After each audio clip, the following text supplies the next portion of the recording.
Okay, so if I now look at what I have in my front view, we'll see that my front view is actually my side view. So things are not oriented quite the way I want them to be.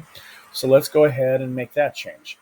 I've already got the patient empty selected. So the next thing would be to do something like this. We're going to change the rotation and we'll use an Euler and we will do something to the effect of square brackets.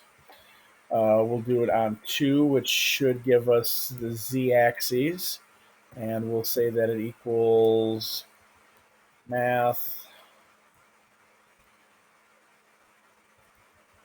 radians, and in parentheses we'll say 180 degrees. Let's go ahead and again just get rid of these items so I can redo most of the process, and we'll see what we get.